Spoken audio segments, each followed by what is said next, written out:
Good morning and welcome to the Interreg Europe webinar series dedicated to project development. Today it's Tuesday and we are talking about designing project methodology. Indeed, it's all week. We cover different topics. Yesterday we were talking about successful partnership. Today we are talking about project methodology. Tomorrow we will cover a topic on management, budget and finances. And Thursday we will talk about project communication. My name is Irma Strauskaitė-Deny. I'm head of communication unit, and I will be your host for today. Let's have a look together how our agenda of today looks like. As mentioned today, we are talking about designing project methodology, and our webinar will last 1 hour and a half. During this webinar, we will watch two videos. First video about designing the learning process. Then we will have a live question and answer session. After this, we will watch a second video about evaluating project performance and indeed what to plan already at this stage while designing your project methodology in terms of evaluation. Again, a question and answer session, and we will end our webinar today at 11:30. Together with me in the studio, I have my colleague Charo. Charo will be the one who will be answering questions live, the ones you sent to us. Good morning, Charo. Good morning, Irma, and good morning, everyone. Charo, today you are with me in the studio to run the webinar about the project methodology. Why this topic is important? Well, Irma, Interreg Europe in the end is about learning from each other. It's about the exchange of experience and the exchange of knowledge. And the methodology in this sense is the cornerstone of this exchange, because the more sound, the more solid your methodology is, the better your exchange of knowledge will be. So you're paving the way to get good results to improve your policy instruments. Thank you, Charo, for explaining this. I'm sure now everyone is motivated to learn about the project methodology and the learning processes during today's webinar. Together with us to run this webinar, we also have other colleagues. There are several of them behind the scenes. First of all, it's Anna, who is will be answering questions also in written. And we also have communication team members, Petra, Mia, Josephine, running the Zoom session and managing the chat, etc. So thank you to all of those who are involved. Now, Charo, I think it's would be good to know, because how many of our participants who are with us today, and I can see that there are over 100 that joined us today, were with us also yesterday. So I would like to run the first poll to check if our participants who are with us today were also there yesterday when we were talking about the partnership.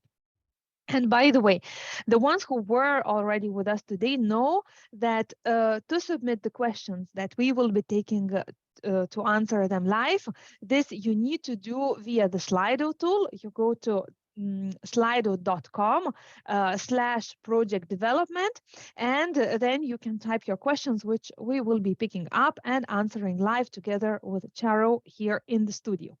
Now, I can see that 80% already answered to our first question. Have you been at our webinar about partnership yesterday? And 66% told that they were there, that they were at the webinar, and 34 were not there at the webinar. There is, I think, important information to pass for the ones who were and for the ones who were not, that webinars are recorded. Yesterday's webinar was recorded and it will be published on our website, so you can rewatch the recording, and the same will be done for today's webinar, as well as presentations we use in the videos, they will be published on our website. And we also publish short videos we are using during the webinars on our website. So anytime after this webinar, you can rewatch the webinar or the videos. So then it's easier for you. And if you do not manage to capture everything, I mean, you know that all this content is available on our website and the YouTube channel. So I think now, Charo, we are ready to start. With the first video, and in the first video, we will tackle the topic of the learning process. So I invite together with Charo to watch the first video, and after that, immediately we are back here live together with Charo to take your questions. Hello, my name is Charo, and I will give you some tips to help you build your project methodology. The way you design your project methodology will define your learning process. So let's start by explaining what the learning process is and why this is so important in the framework of Interreg Europe. Now, the learning process is the exchange of experiences among European regions. This exchange is based on the identification, analysis, and transfer of good practices. Let's remember that Interreg Europe supports the exchange of experiences among European regions. That's why the learning process is the cornerstone and is at the heart of the program. The learning process will help you identify and analyze your territorial needs. All the regions participating in the project share the same challenges and issues related to a specific topic at territorial level. Thanks to the learning process, you will be able to identify these needs, and this will help you overcome your territorial challenges. That's why also the learning process, it's a catalyst. It triggers the change of your policy instruments. It paves the way towards the improvement of these instruments and therefore towards the improvement of your territorial situation. There are a number of activities that you can use in your learning process. At interregional level, meaning with the regions participating in the project with you, you can organize joint surveys or analysis or reports. You can also organize workshops, seminars, staff exchanges, even peer reviews, and of course pilot actions. At a more local or regional level, you can and you should organize meetings with your stakeholders to make them also part in this learning process. And of course, you can participate in the activities organized by the Policy Learning Platform to gain more knowledge that you can bring into the exchange of experience and this way enrich the process.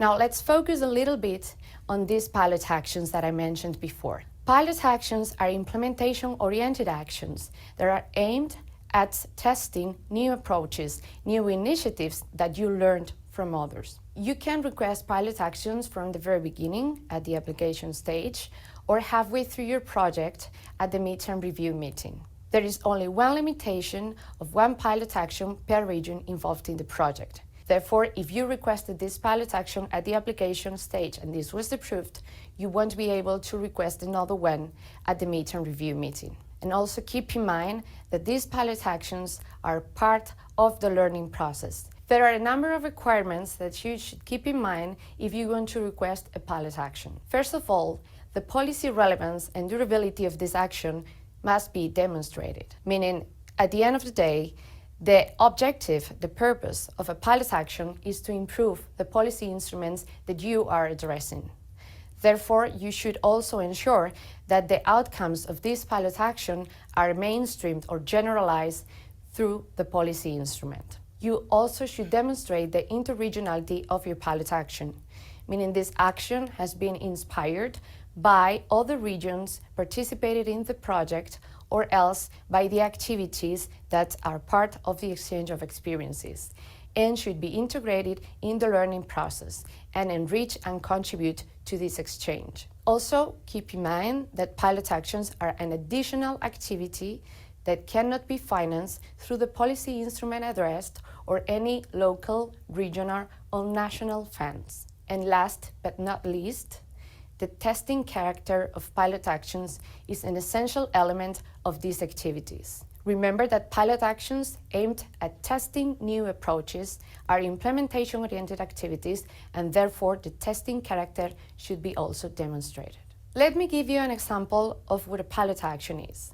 Here you can see an activity that was promoted by the Bulgarian partner in the Citizen project. This pilot action was inspired by initiatives from the Spanish, Greek, and Portuguese partners, and is aimed at promoting a more efficient use of resources at urban level. So the action is about a do-it-yourself kit for vertical gardens in an urban environment. And the ultimate goal of this pilot action is to integrate these measures into the Sofia Green program for the period 2022-2023 if the action is successful. So as you can see in this example, we can identify all the elements that we mentioned before. The interregionality is there. The action was inspired by other regions involved in the project. This action is, of course, aimed at testing a new approach. It will be generalized through the policy instrument addressed by this partner, so the durability of the action is also demonstrated, and is an additional activity that cannot be financed by the policy instrument addressed by this partner or any other schemes or financial instruments at regional level. Let's talk now about how to organize your learning process. First thing is to have in mind the time frame that you will have for this. You will have 2 phases over the course of 4 years. The core phase, with a fixed duration of 3 years, and the follow-up phase with a fixed duration of 1 year. The core phase is dedicated to the exchange of experiences and ideally to the improvement of your policy instruments, while the follow-up phase is dedicated to the monitoring of the results that you achieved during the core phase, meaning to measure the impact that these results, these outcomes, have on the territory. Like I said before, ideally, you should improve your policy instruments during the core phase. That means that if you actually improve your instruments before the end of this phase, you won't have to produce an action plan. However, in the case of those regions that cannot achieve a policy change before the end of the core phase, they will have to produce a brief action plan where they reflect the activities inspired by other partners or by the exchange of experience that they will implement in the region during the follow-up phase to improve their policy instruments. Now you will have more flexibility to organize and to design your activities during the follow-up phase. You will be able to decide on these activities and to sequence them the way you consider more appropriate. You will also be able to continue with the exchange of experience during the follow-up phase. But keep in mind that you should always remember the rationale of this phase. So the exchange of experience during the follow-up phase should focus on the improvement of the policy instrument, the impact of these improvements on the territory, and the implementation of your action plan. Now remember that no one size fits all. No matter how many recommendations or tips we give you today to build your learning process, in the end, it will depend on the size of your partnership, the type of partners, the policy instruments that you're addressing, and the topic that you're tackling in your project. So you will have to consider all these elements when designing your learning process. Now, when you start organizing your learning process, you will have to keep in mind 3 important things. The first one is to ensure the different levels of learning of the learning process. The second one is always focus on quality. And the third one, use an integrated approach to make sure you reach your project results. Let's start with the different levels of learning. Both at partner and stakeholders level, you will have 2 dimensions: the individual level and the organizational level. The individual level refers to the increased capacity of those individuals participating directly in the project. The organizational level refers to the knowledge that passes the individual and goes into the organization, increasing the capacity of the whole organization. The individual learning alone is usually not sufficient to achieve policy changes, to improve your instruments. So when designing your learning process, you should make sure that these two levels are covered by the activities that you're planning to organize throughout the exchange of experience to maximize the effects and the impact of your project activities. Second, focus on quality. You should ensure the good quality of the activities that you're organizing and that are part of your exchange of experience. So you have to pay attention to all the elements that are important in the before, the during, and the after of the organization of these activities to ensure the success and the good implementation of these activities. And finally, use an integrated approach. You have to ask yourself if the activities that you have in mind, that you are planning for your exchange of experience, will actually serve to your project purposes, if they will help you to achieve the objectives and the policy improvements that you set in your application form. So you can think of these activities as the ingredients and the learning process as the recipe. The way how you mix these ingredients is the learning process. How you sequence these activities is also important to ensure the success of your learning process. Even if we told you that no one size fits all, there are 3 commonly agreed steps that you should follow to ensure the integrated approach of your learning process. First one is the analysis of the territorial needs of the different regions involved in the project and valuable experiences that you can use in your learning process. The second one is to further analyze these experiences through the activities of the exchange of experience that we mentioned before, such as workshops, seminars, study visits, peer reviews, etc. And third and finally is to prepare the transfer of these good practices or initiatives that you learned from others into your own territories. When designing your learning process, you can go for a more simple approach with activities like workshops or study visits, or for a more elaborated approach with peer reviews, staff exchanges, or activities like this. Both approaches have proven to be successful. But remember that simple is beautiful. You don't need to go for a very complicated approach to succeed in your project. All the things I talked about are reflected in the application form. In section C.4, project approach, you will have to justify your methodology, your approach in the framework of your project. You will have to explain for both the core phase and the follow-up phase what are the activities that you have in mind, how are you sequencing these activities, who will be involved, including the stakeholders, and what is the purpose and the objectives of these activities. In section E, work plan, you will have to break down your activities per semester. You should be as specific as possible when describing your activities, indicating for each one of them what is the main topic that you're going to tackle, the objective of this activity, who will be participating, including the stakeholders, the location, the host. Any additional information that you can provide will be welcome.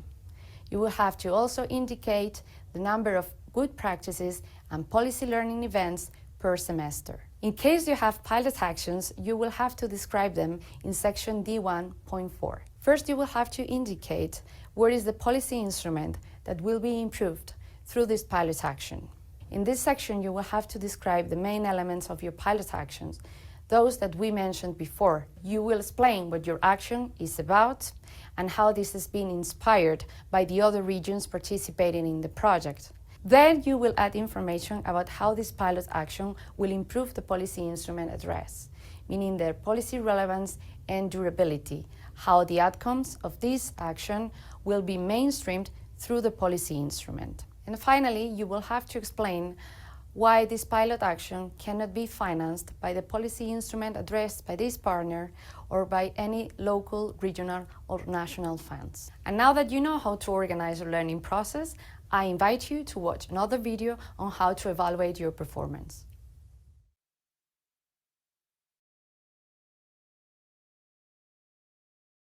So after watching this first video, we are now back with Charo in the studio. And at the end, indeed, she invited you to watch the second video about the project evaluation. And this we will be doing after answering the questions related to the first half of the webinar. We can already see that there are several questions posted related to how to evaluate the project, but those we will be taking indeed after we watch the second video. Now, Charo, are you ready to answer the questions? I think so, yes. Great. Okay, then I think we can take a question of Paula, and she's asking you if you can explain again how and where to describe the learning process in the application form. Well, the methodology, your learning process will be mostly explained in section C4, is where you have to explain your approach from a project perspective. I mean, in general, when you will have to describe the different activities that you will integrate in this methodology and how you're going to sequence them to make them part of the whole methodology of the project to achieve these results that we were mentioning in the video, which in the end, it's the improvement of your policy instruments. Charo, in the video, you were also talking about the different activities that should be planned for the learning processes.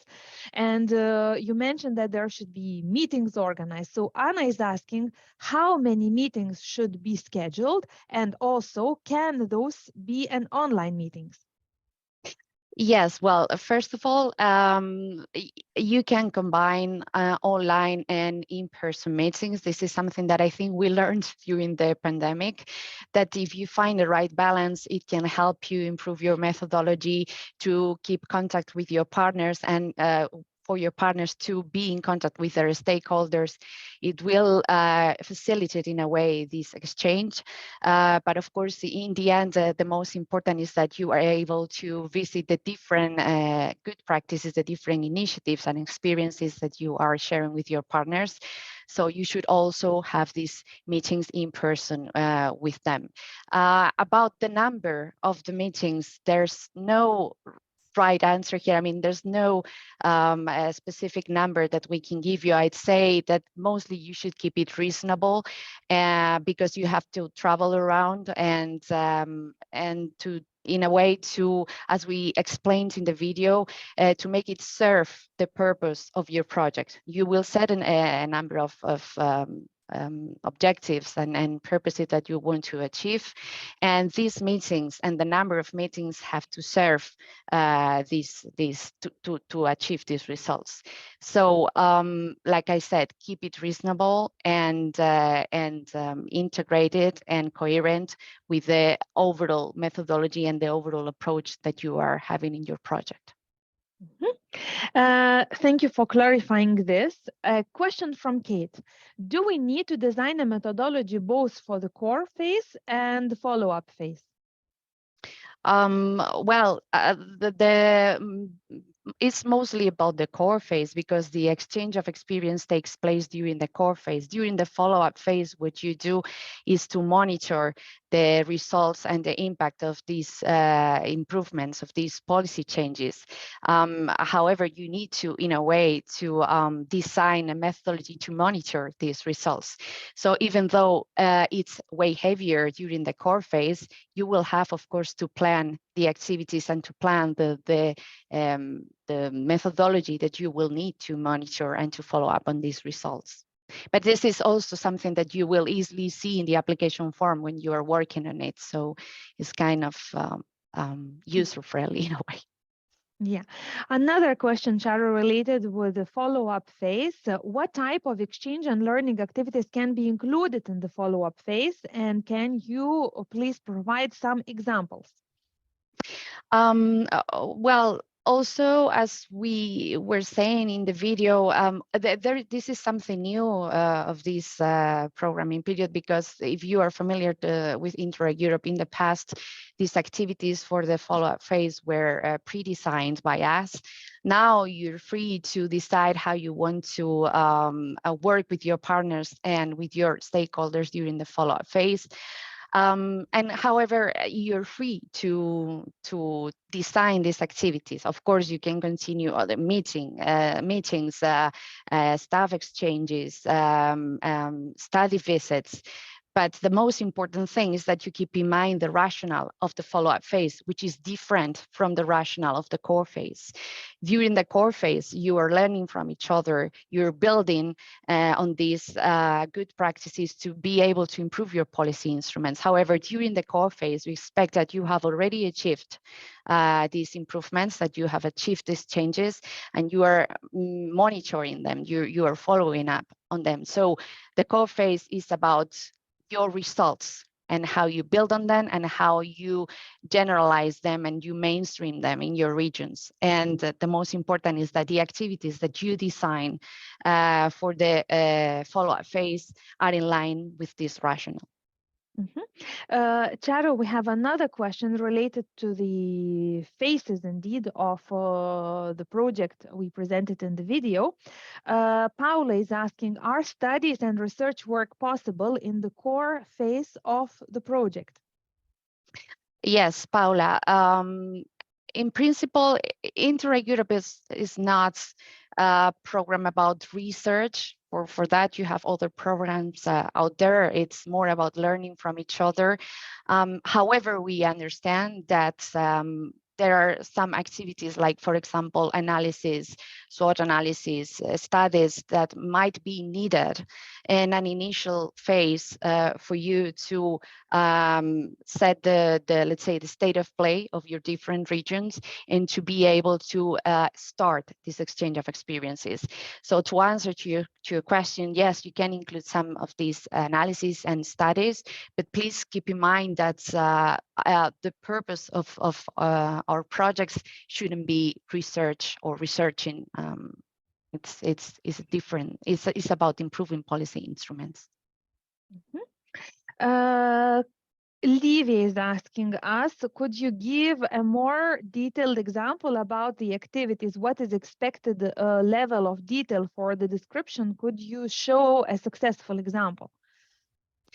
I don't know, Livia, if with a successful example, you mean a successful example of methodology.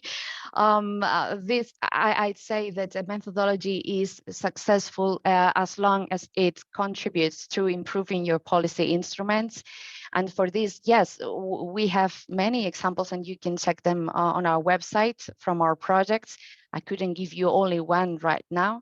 But like I said, again, as a successful example of a methodology is that methodology, that learning process that is built to achieve these project results.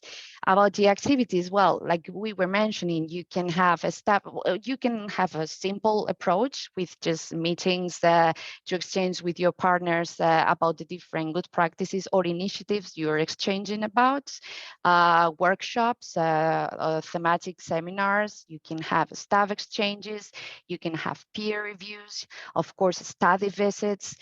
It's up to you, and we welcome your creativity when it comes to the activities of the learning process. Again, as I said, as long as it serves the purpose of your project, which in the end, it must be always improving your policy instruments.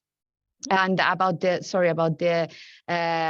detail for the description, well, all the sections in the application form have a limited number of characters. As I said before, you will have to explain from a general, let's say, perspective, your approach, your learning process in section C4. And then, of course, in the work plan, you will have to detail per semester the different activities that you will implement with your partners. So yes, we ask you to be as thorough as possible and as descriptive as the sections allow you to be. Charo, Anna is asking us, do we need to do a study visit in each of regions countries that are participating in the project? And her project has 7 regions involved. Well, Anna, in principle of the regions, all the partners should be equally involved in this exchange. They all should contribute to the exchange of experiences, to the learning process. So I'd say that if you are all exchanging, you all have something to show and to share with the partners. The right thing to do, yes, would be to have at least one study visit in each one of the regions that are involved. Again, everything depends on how you design your learning process. But since all the regions, all the partners should contribute to this exchange of experience, I'd say that yes, you should organize a study visit in each one of them. Charo, we can see that there are few questions related to the pilot actions, and we prepared a few questions to our audience about it. So I would like to suggest that we launch a poll. And first of all, we ask our participants, what are pilot actions? So now everyone should be seeing a pop-up on your screen. Soon you will be seeing a pop-up on your screen. Seems okay. Then before we do this, we will take a first question about the pilot actions. Are pilot actions compulsory? Charo, maybe you could tell us if pilot actions are compulsory in Interreg Europe program. No, not at all. They are not. I mean, pilot actions are an implementation-oriented activity to test a new approach. You can go for it or not. In the end, it becomes exceptional because, like I repeated many times throughout the session of today, Interreg Europe is about exchanging of experience. And you can, if you have the opportunity and you have a good initiative that you think you can replicate in your region and you can test this initiative, you can go for a pilot action. But of course, this is not compulsory, neither the one at the application stage or the other one at the midterm review meeting. So, as promised, our participants have a question, and I can see that they are very active to answer it. And the question sounded as following: what are pilot actions? There were 3 answers for them to choose. The first answer, large investments and infrastructure. Second answer, it's research projects. And the third answer was small-scale testing of innovative approaches. I could see that the most active ones, already 70% chose their answer, and I think we can stop this poll and look at the results together with Charo. Charo, we can see that 98% chose the answer that the pilot actions are small-scale testing of innovative approaches, and 2% chose an answer that it's research projects. So could you tell us which answer is correct? Well, these 2%, they were wrong. Because, pilot actions is this small scale testing or implementation oriented activities that they have to involve a minimum 2 regions from the partnership, and they can involve many of them actually. And yes, they can have sometimes some small infrastructure, but again, this is exceptional. Great. The second question, I think we're also ready to launch because we are also eager to know if you are planning to apply for a pilot action. And there are 4 answers possible. Yes, we plan to include a pilot action already in the application form. Maybe we might apply during the midterm review. No, we do not plan any pilot actions. And the last answer is I don't know. In the meantime, as the answers are coming in, with Charo, we can take a question of Tim, which is also related with the pilot actions. And the question sounds as following: how does a pilot action impact the learning process? Well, the pilot action is another action of your learning process. So same as we were saying that you can have study visits or meetings of staff exchanges, peer reviews. If you have a pilot action integrated in your learning process, is part of this methodology, is part of this process. And in the end, it has to contribute to improve your policy instrument, the policy instrument addressed through this pilot action. So, like I said, it's part of this methodology. The only difference is that it's an implementation-oriented activity. Is you're testing through this pilot action an initiative that has proved successful somewhere else and that you want to transfer to your region. But it's, as I said, part of the learning process as any other of the activities that we were mentioning before. Yes, Charo, I think now it's also a time to end our second poll and to have a look to the results. And here we can see that 24% of of the ones who answered to this question say that they plan to include a pilot action in the application. 34% reflect on it and might apply during the midterm review. 11% they don't plan any pilot actions, and 31% don't know yet. Maybe you have any comments on the answers? Well, not really. I mean, pilot actions are welcome as long as they are in line with these requirements that we were mentioning before.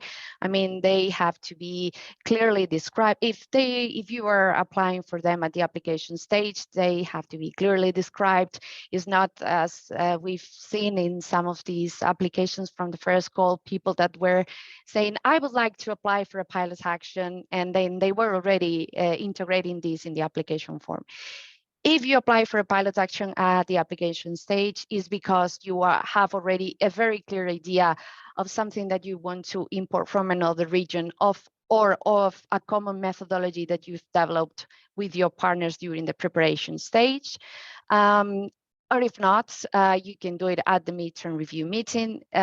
Just remember that if you apply for this pilot action at the application stage and it gets approved, then you won't be able to apply for your region, won't be able to apply for another pilot action throughout the course of the project. So it's better to be sure about it and to keep in mind that during the learning process, during these first years of exchange of experience, you can come up with new ideas after exchanging with your partners. So if you are not sure about it, it's better to wait and to apply later on. Charo, the last question we have about the pilot actions is, can we define the pilot actions during the learning phase? How detailed it should be in the application? Well, if you define the pilot action during the learning phase, during the exchange of experience, that means that you are not detailing this pilot action in the application, because it's something that you are going to be developing through this process, the exchange of experience, and then you will do it at the midterm review meeting, which happens after 2 years of cooperation already.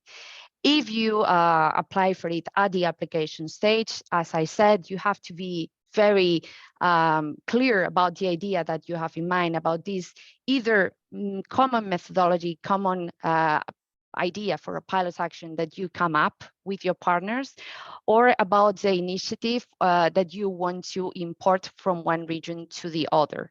And yes, in the application, if you do this at the application stage, you have to be thorough and you have to describe this in detail.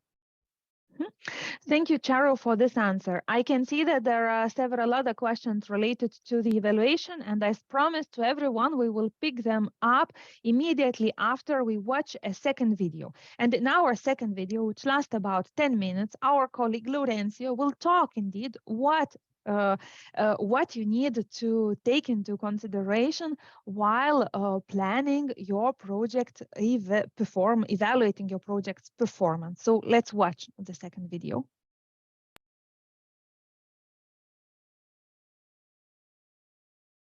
I am Laurențiu. In this video, we will talk about project performance evaluation and how to reflect this in the application form. The performance framework refers to a set of indicators put in place to measure the success of your project and also of the program. It derives from the intervention logic and it reflects also the guidance of the European Commission for the programming period 2021-2027. As a measure of simplification compared to the previous program, the number of result and output indicator has been reduced. Why is performance evaluation important? The goal of your project is to reach policy improvements, and beyond measuring if the activities have been performed correctly, you will also need to measure if the results have been achieved. Capturing these achievements will help you measure the success of your project, but will also contribute to demonstrating the added value of interregional cooperation. When evaluating the performance of the project, three concepts must be taken into consideration: outputs, results, and impacts. Outputs are tangible deliverables which contribute to achieving the project objectives. The results are the immediate effects of implementing the project activities, while the impact refers to the medium and long-term effects of achieving the results. Performance is measured through indicators, and we have put in place 6 output indicators, 2 results indicators, and 1 impact indicators. We will deal with them one by one. The output indicators will be reflected in section C5 of the application form. The list is restricted to the output indicators predefined by the program, and their values are automatically calculated based on the data in different parts of the application form.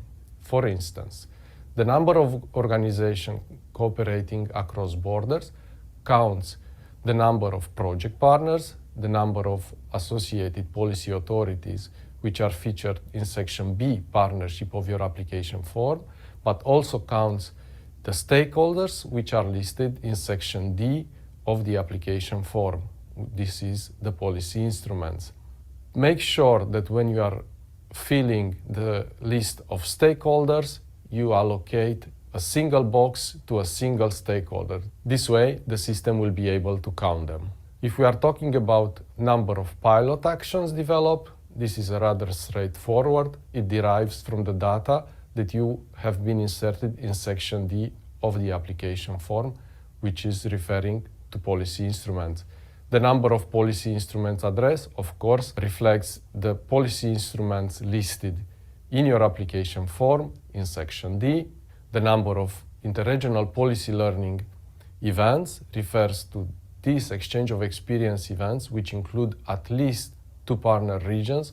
We are talking about webinars, workshops, study visits, staff exchanges, peer review, or other activities, but we are excluding the local activities such as local stakeholder group meetings or other local gatherings.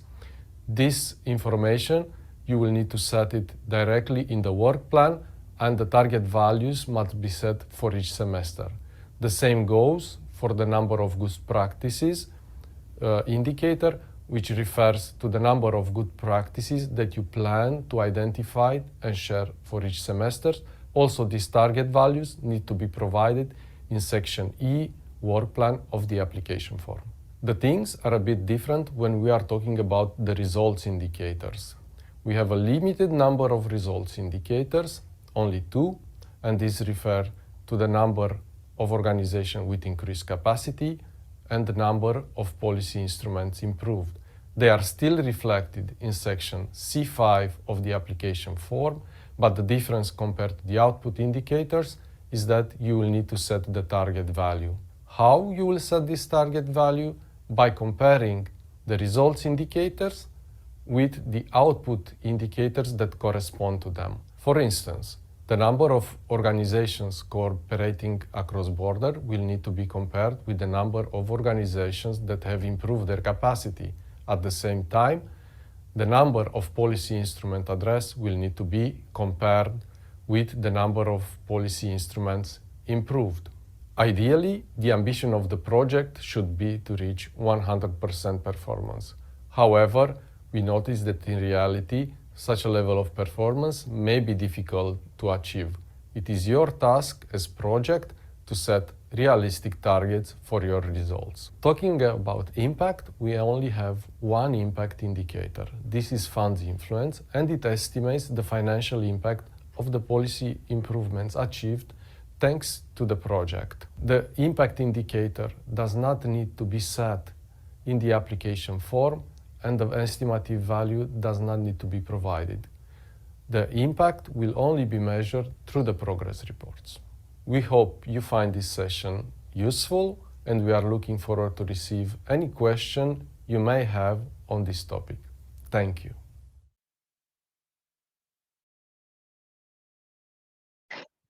So thank you to Lorenzo, who explained us very well what to take into consideration evaluating performance of the project, and also explained what are the indicators, output, result, and impact indicators. And indeed, he was saying at the very end that we are ready to answer any questions related to this topic. And here is Charo together with me to answer the questions you have. And we have many questions related to the monitoring the impact. We'll take the question of someone who didn't write the name. Do you need to monitor the impact in the first 3 years? Do we need to do that, Charo? Well, not really.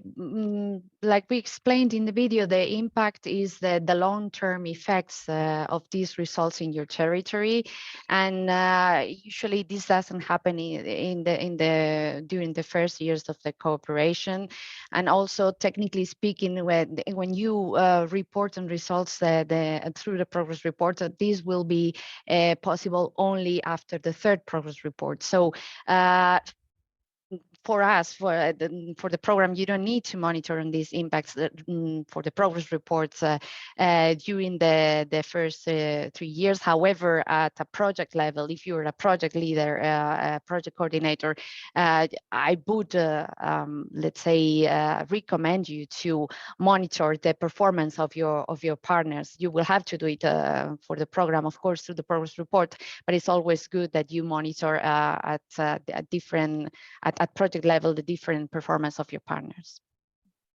I see that some of the participants found that there is a button like on Slido, and if you click on it, indeed, this question is voted. It gets more points and it appears on the top. So those questions we will be taking first to answer with Charo.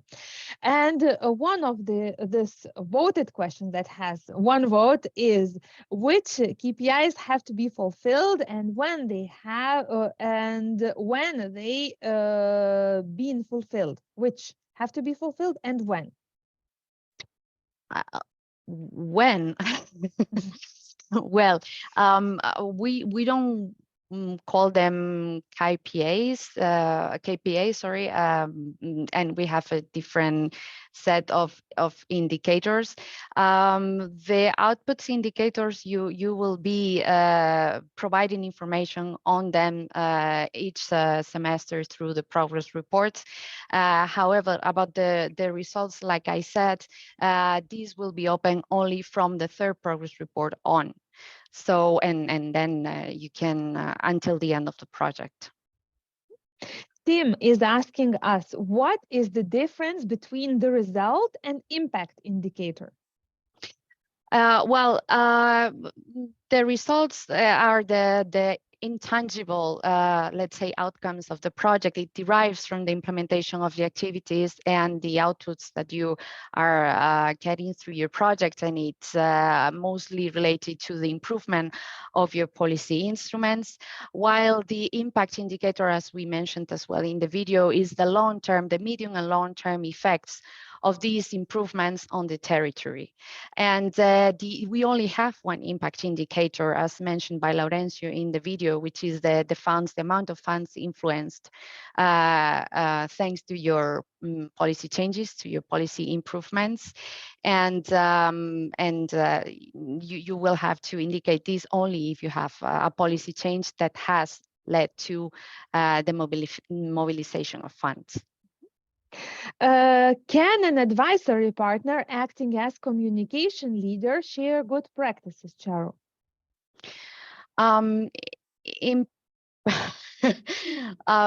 In principle, an advisory partner doesn't change and good practices, because good practice are initiatives that are undertaken, that are implemented by a region, usually by a public authority at regional level that, like I said, it was proved successful and you can exchange with your partners. So it's usually not the role of the advisory partner. However, there are occasions in which advisory partners, either they are aware of some specific good practice, or they identified one specific good practice in the region that can add value to the exchange of experience, and therefore they can, of course, exchange this with the rest of the partners, but it's not usual. Question related to the pilot action. Since the number of pilot actions created is a measure of output, is it better to define from the beginning the pilot actions, or rather in the midterm review? Well, I'm not sure to understand this question, but in any case, to clarify, I'm just rereading this. Pilot actions should be measured only if you have them in your project, either because you applied for them at the application stage and it was approved, or at the midterm review meeting and it was approved. But like we said before, pilot actions are not compulsory, so you don't need to have pilot actions in your project, and therefore it's because as it's explained in the question, it seems that they have to measure pilot actions necessarily, and it's not the case. If you have pilot actions, you will have to you will have an indicator about it. But if not, it's not needed. It's not compulsory, like we mentioned before. Next question. Are we limited to only describe the examples, or you just provided for the evaluation, or can we add other outputs, result, and impact indicators? Well, in principle, the indicators that we have are the ones that were shown in the video and that you can also see in the program manual. And there are no other indicators. Now, if you at project level with your partners want to, for performance purposes, and to measure your performance at regional level or at project level, want to set other indicators, then it's up to you. But of course, you won't have to report on these indicators to us. Bailey, he was indeed the person who submitted this question, the very first question, even before our webinar started today. And I think it's a good moment to answer it. And he asks, I'm interested to hear more about methodologies to gather and monitor KPIs. Do you have any tips or suggestions? Well, I don't really know what to reply to Bailey about the methodologies to gather these indicators. Well, you saw, Bailey, the indicators that you will have to report to if you apply and you get your project approved. Any tips or suggestions? I don't know what to say. I mean, what I've seen so far from lead partners that are very well organized and I don't know, I think it helps is to keep this monitoring from the very beginning, to have a unified or harmonized template with your partners to keep track of these indicators, because then you will have to reflect this in the progress report. But other than that, I don't know what to say, to be honest. Maria is asking, can partner meetings be considered as exchange and learning activities, given the appropriate content, of course? Partner meetings, in principle, are not considered or regarded as exchange or policy learning activities if they are aimed at coordinating or managing the partners or any coordination issues related to the project. Those activities that are considered as part of the learning process are activities aimed at exchanging knowledge and experiences with the partners, as we said before, like study visits, peer reviews, staff exchanges, and workshops, things like that. Hannah is asking, can you summarize in a nutshell the intervention logic of a project and the interrelation between activities, outputs, and results? Oh, that's a challenging question, Charo. Yes. Thank God I had a good breakfast this morning. I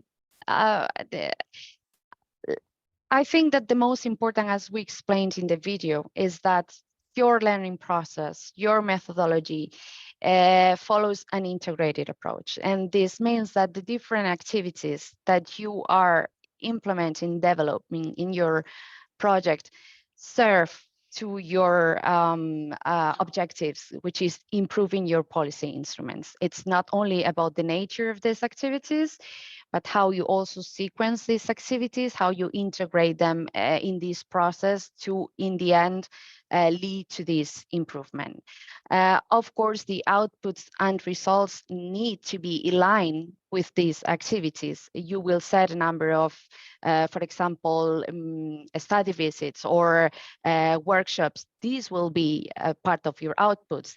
A number of good practices that you will exchange, these will be part of your outputs.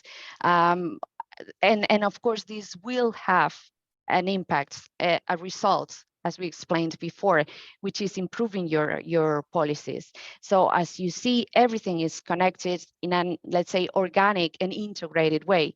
If you make sure that this is coherent from beginning to end, then you will have a successful project and a successful learning process. I hope I answered this question.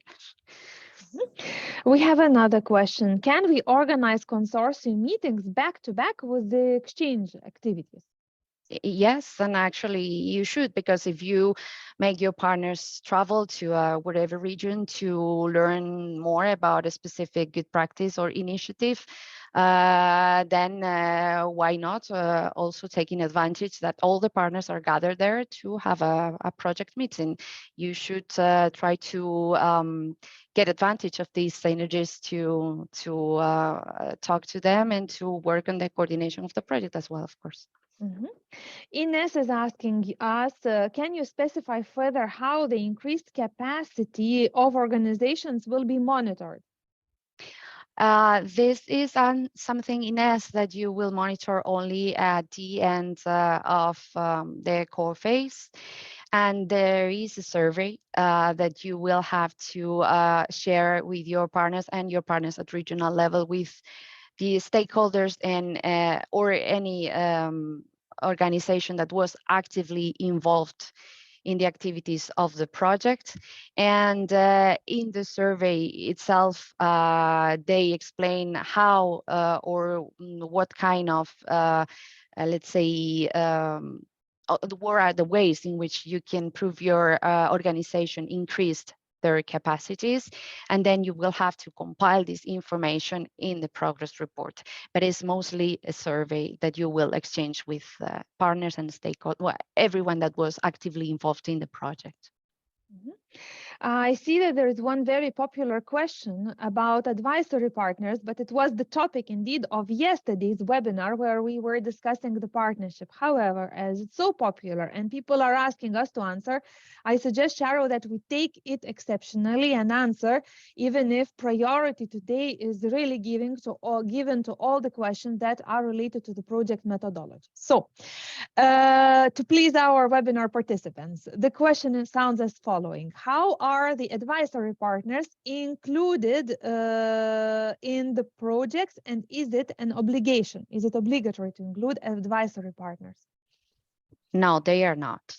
Advisory partners are partners with a specific knowledge on a field or domain, whose contribution to the learning process it's very specific and very technical, that serve the whole partnership, not only one partner or one region, but they should serve the whole partnership.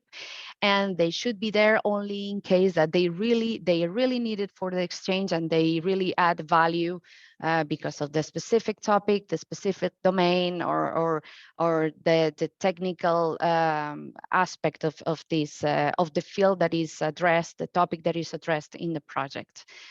So no, it's not compulsory. You can either have it or not, depending on your project and how you are organizing this learning process.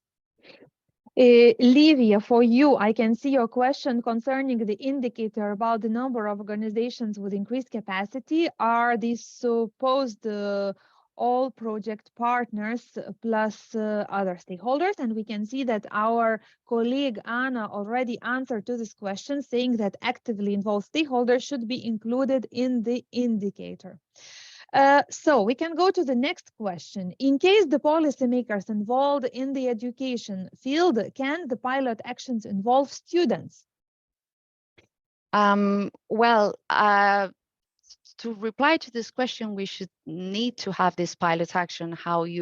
We have to analyze this case by case. In the context of the pilot action, the description of the nature of this pilot action, how this is contributing to improving the policy instrument. Of course, if the pilot action is about the education field, it could make sense that there are students involved. But again, these should be assessed in the context of the specific pilot action.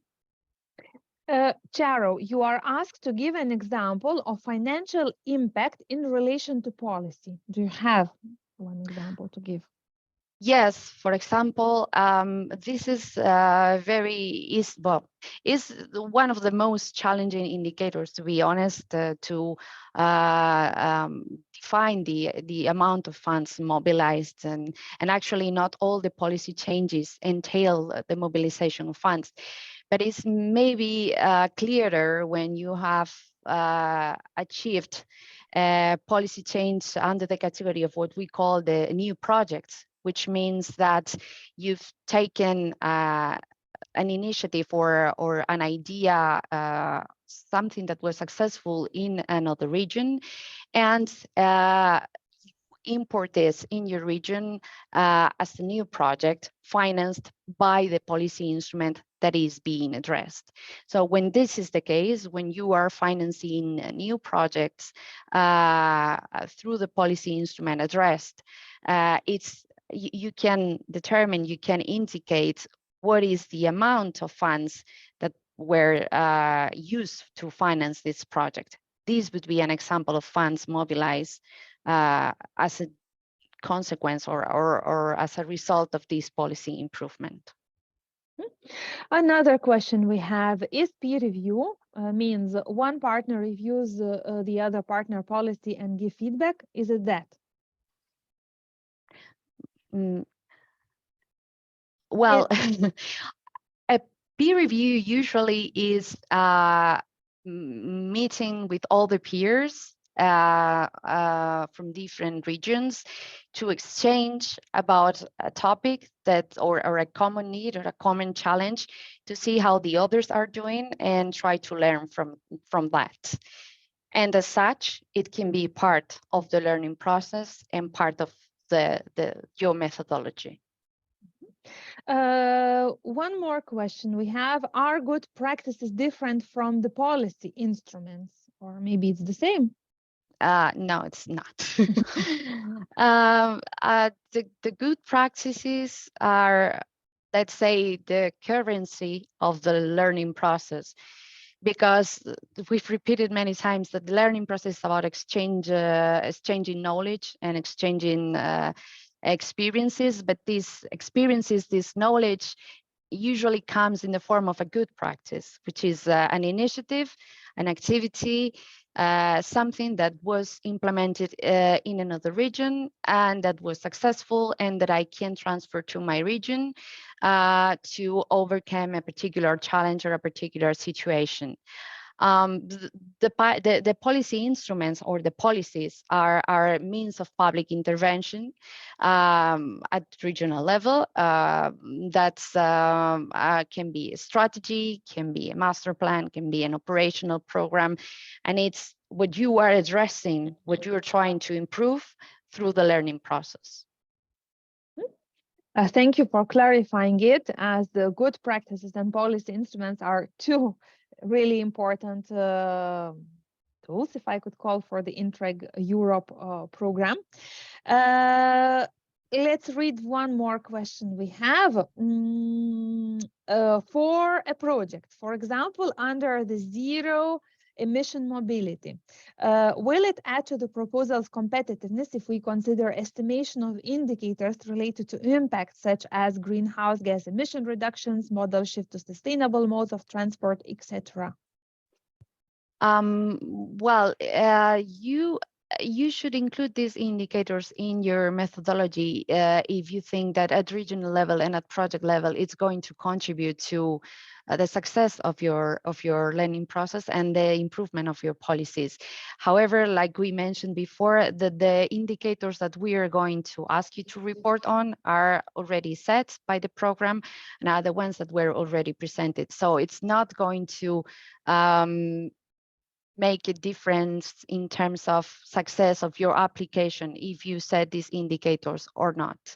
However, if you think they are useful and could be useful to achieve your results, to improve your policy instruments, you can set these indicators if topic-wise and they make sense. Charo, another question, quite challenging in terms of the greening environment. It's a remark, not all good practices need a physical study visit to be exchanged. Is it sustainable to travel to all regions just to present PowerPoint presentations? Well, we expect you that when you travel to other regions, you just you do something else other than just have a PowerPoint presentation projected on the screen. We expect you take the opportunity to really learn from each other on the spot, to see what they are doing, how they are doing it, because also from our experience, like I said, and we also listen to our projects, and from our experience from this period that we went through, we know that there is a huge difference between having a Zoom meeting or having just a PowerPoint and going to specific place, to specific territory, see what they're doing, how they're doing it, and learn from them. So if you're telling me you're going to travel only to see a PowerPoint presentation, then the answer is no, it's not sustainable. But we hope you take this opportunity that our projects give you to do something else more enriching and more, let's say, productive for your region than that. And of course, not all good practices need a physical event.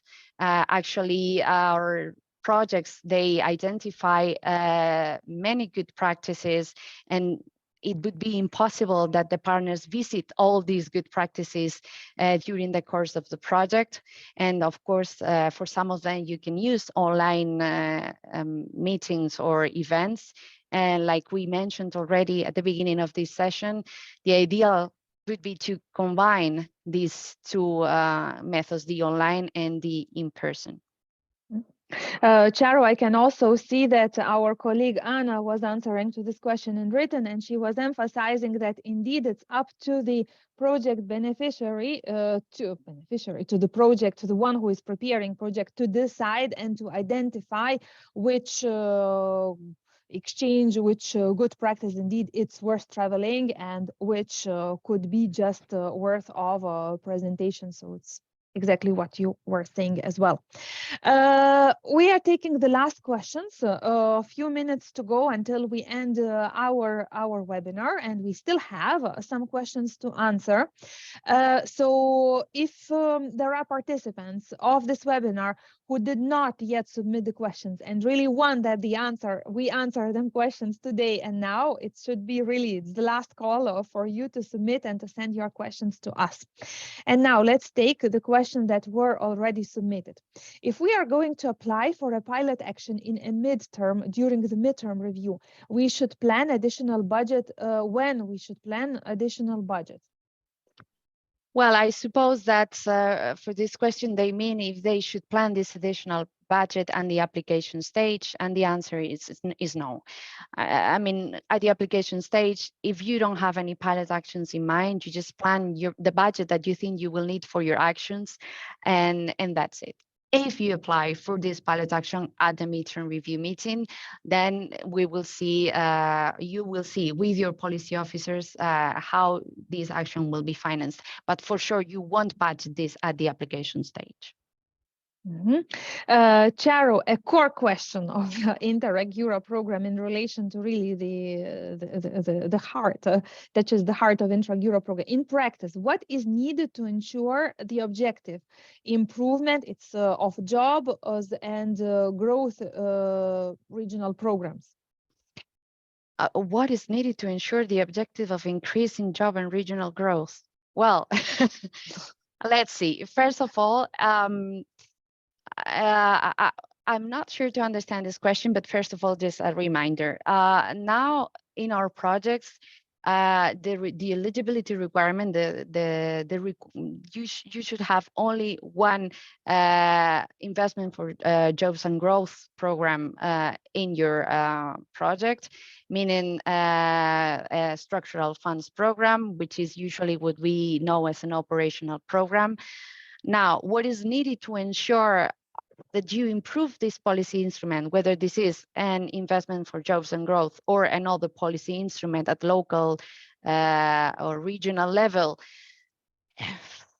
As I mentioned before, well, first of all, this is not something that you can ensure from the beginning, but you can for sure try to design a methodology and a learning process that in a way try to pave the way, try to contribute as much as possible to this success.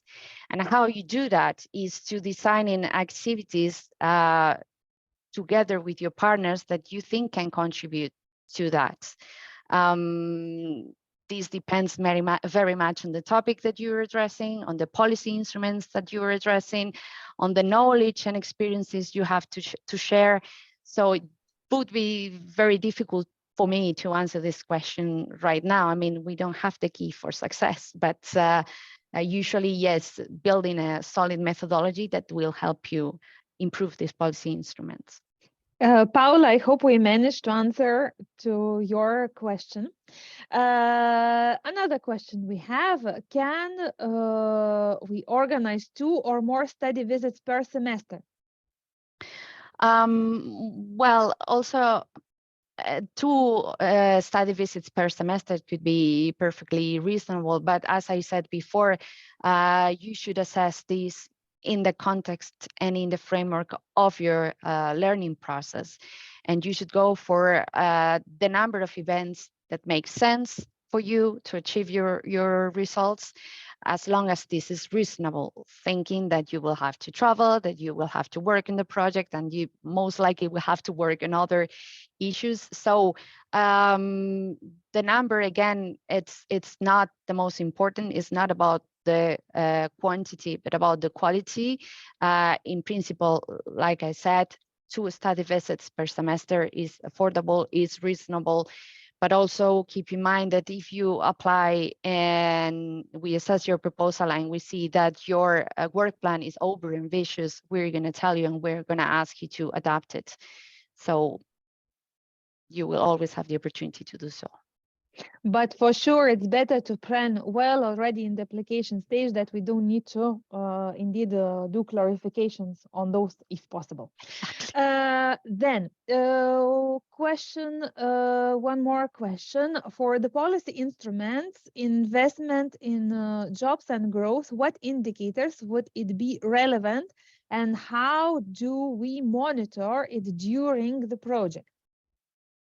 Well, the indicators are the same for all the policy instruments involved in the project. And what we are going to, there is an output indicator, as mentioned in the video, which is the number of policy instruments addressed in the project. And then there is a result indicator that is about the policy instruments improved through the project. And these, of course, can be different, because if you're addressing, for example, a total of 6 policy instruments, but then in the end, you manage to influence, to improve to only 4, there will be a difference between the output indicator and the results indicator. But again, it doesn't matter if it's an investment for jobs and growth, or if it's other kind of policy instrument. The way how we're going to measure the success and the improvement of these policy instruments is going to be the same. Question related to the good practice. Good practices focused by the learning process have to be clearly identified in the application, or we could identify them also during the first phase of the project? You will have at the application stage to identify, not identify the good practices, but to say, to set a target for your indicator. So how many good practices in total and per region you're planning to identify? Again, this is a target, and the final outcome of this can be different. Sometimes you manage to identify more good practices, sometimes you manage to identify less good practices. Again, like I said, it's not about the quantity, but about the quality. But yes, you will have to set a target at the application stage, and you will have to measure this target throughout the project lifetime. Great, Charo. I can see that we covered all questions. And as I just said that, I can see there is a question just popping in, so let's take it as well. For the obliged jobs and growth policy, should there always be at least one ERDF managing authority partner in the project?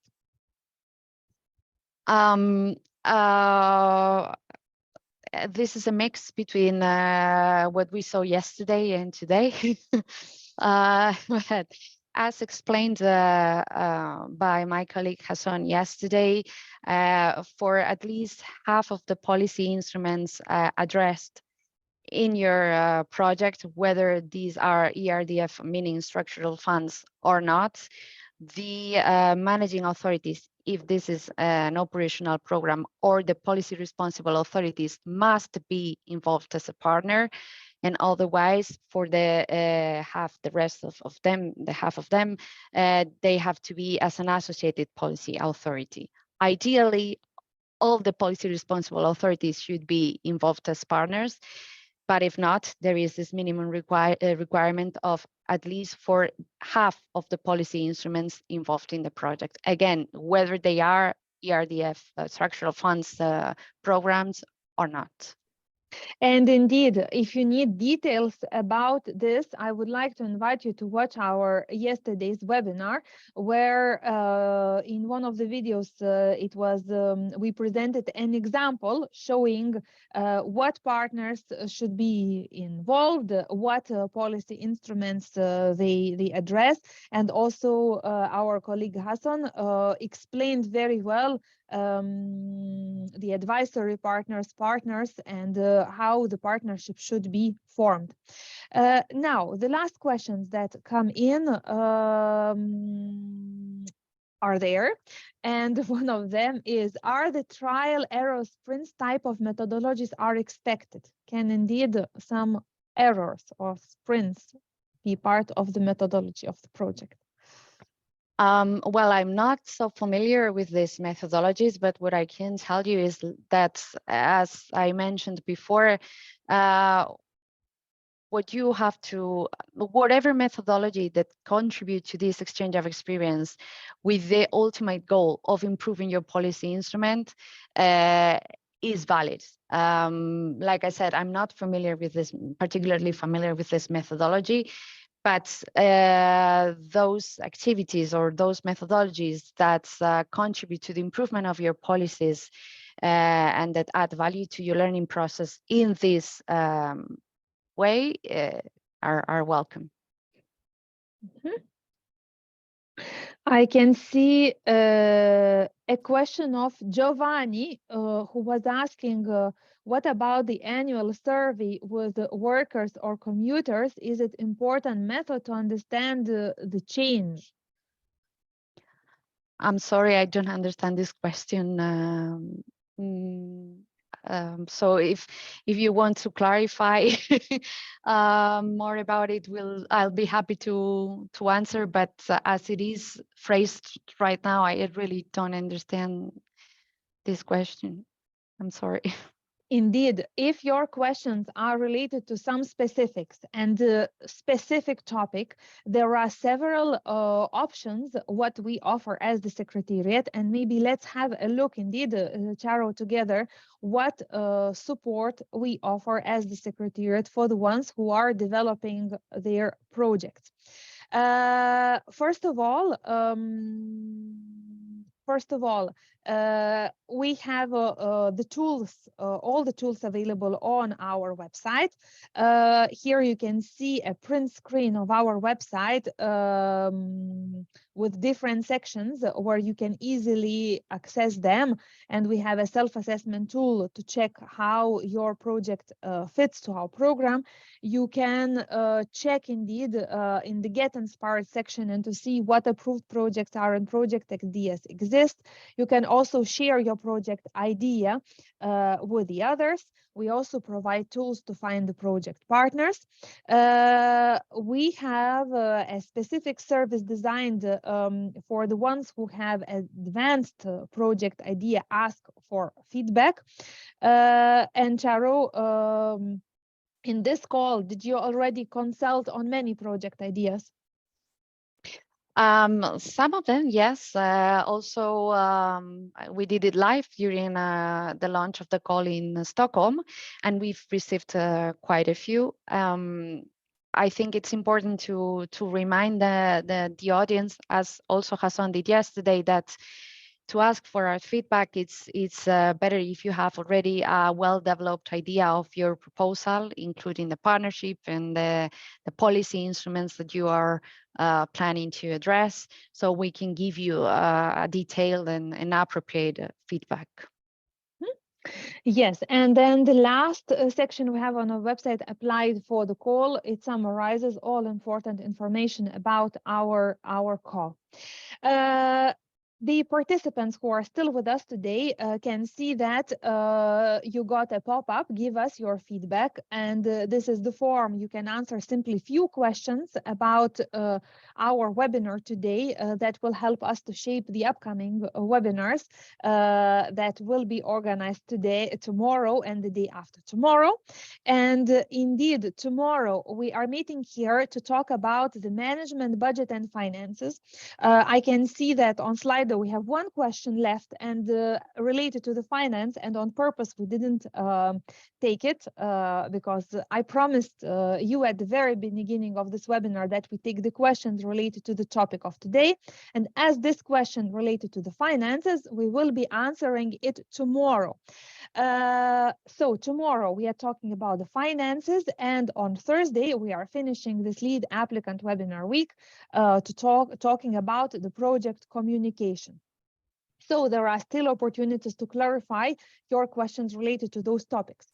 In case you would have any additional questions or any generic questions on the topics we covered or we will cover during this week, there are opportunities to meet us online live as you are meeting us today. You can register to our upcoming Q&A hourly sessions that will happen on the 5th of May, 17th of May, and 2nd of June. So when you register, you send a question, and then during the specific hour, it's at 10 o'clock always, we have a meeting with you where our colleagues are answering those questions live.